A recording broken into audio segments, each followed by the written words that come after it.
Hello दोस्तों, मैं मनोज शर्मा स्वागत करता हूं आप सभी का मेरे आज के इस वीडियो में। आज हम क्लास 10th की हिस्ट्री का चैप्टर नंबर 1 जिसका नाम है the rise of nationalism in Europe, इस चैप्टर का हम लोग आज करेंगे पार्ट नंबर 7, जो कि इस चैप्टर का ये आखिरी पार्ट होगा। इससे पहले मैं आप लोगों को 6 पार्ट्स पहले ही करवा चुका हूं। अगर आप में से किसी ने भी कोई सा भी पार्ट नहीं देखा तो मैं नीचे लिंक प्लेलिस्ट का दे दूंगा आप लोगों को, ताकि आप लोग सारे पार्ट्स देख सको।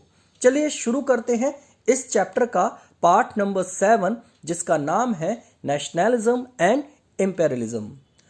हम सबको ये तो पता ही है कि नेशनलिज्म का मतलब क्या होता है। नेशनलिज्म का मतलब यानी कि अपने देश के प्रति प्यार और निष्ठा, लेकिन इंपेरियलिज्म का मतलब हम थोड़ी देर में समझेंगे।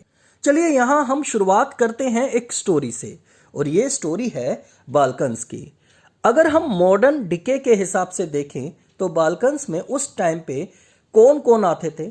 बाल्कन्स में उस टाइम पे आता था रोमानिया, बुल्गारिया, अल्बेरिया और ग्रीक। ये सभी बाल्कन्स के अंदर आते थे। बाकी और भी थे, जैसे कि आप लोग मैप में देख सकते हो। तो देखो, लार्ज पार्ट ऑफ बाल्कन्स जो था वो किसके अंडर था? ऑटोमन एम्पायर के। यानी जितने भी यहां नाम दिए हुए हैं ना, कौन कौन से, रोमानिया, अल्बेरिया, ये सब ऑटोमन एम्पायर के अंडर ही थे।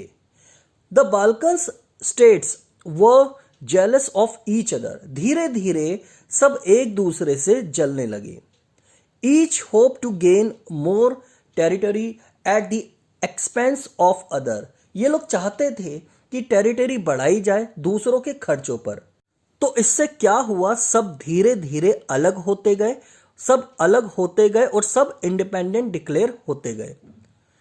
तो यहां पर जो माहौल बना हुआ था ना, इससे कुछ लोग अट्रैक्ट हुए। कौन कौन?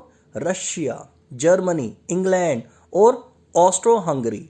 ये 4 लोग जो है अट्रैक्ट हुए और सब चाहते थे। और ये चारों लोग क्या चाहते थे? ये सब चाहते थे कि अपनी पावर को एक्सटेंड करें इस एरिया में, और इसी को बोलते हैं हम एम्पेरियलिज्म। यानी कि एम्पेरियलिज्म का मतलब होता है कुछ एरिया में मिलिट्री वगैरह का यूज करके पावर को एक्सटेंड करना। यही होता है imperialism, extending power with the use of military in the particular region. अब आपको इंपेरियलिज्म का मतलब समझ में आ चुका होगा। तो देखो, led to the First World War. अब इससे क्या हुआ? रशिया, जर्मनी, इंग्लैंड और ऑस्ट्रो हंगरी के बीच लड़ाई हुई आपस में, यानी कि फर्स्ट वर्ल्ड वॉर स्टार्ट हुआ।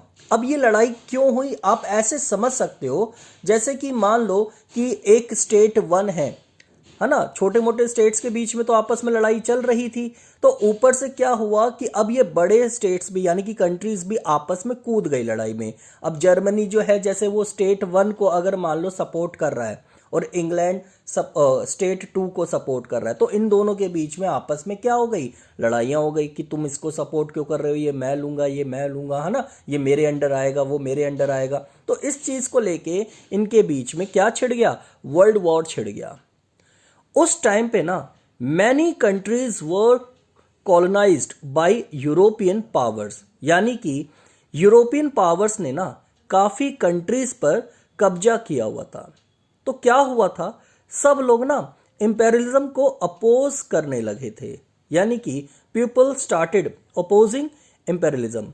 सब ने कहा कि भैया अब ये 19th सेंचुरी है, अब हमें मिलिट्री के आगे मत दबाओ, अब हम दबने वाले नहीं हैं, अब हम नहीं डरने वाले। तो ये जो है एंटी इंपेरियल मूवमेंट, यानी कि इंपेरियलिज्म नहीं चाहिए हम लोगों को, एक ऐसा इन लोगों ने मूवमेंट स्टार्ट किया। कोई हमारे ऊपर रूल ना करे, हमें ना दबाए, ये सब नहीं चाहिए अब इन लोगों को। तो क्या हुआ?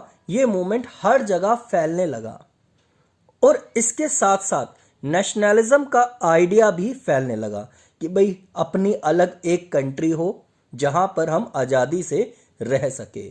All wanted nation state. वो ये सब लोग क्या चाहते थे, और सब जो है चाहते थे कि अपना एक नेशन स्टेट बनाया जाए जहां कॉमन कल्चर हो, कॉमन लैंग्वेज हो। तो यही था आपका आज का पाठ। तो मैं उम्मीद करता हूं आप लोगों को ये चैप्टर बहुत ही अच्छी तरीके से समझ में आ गया हो।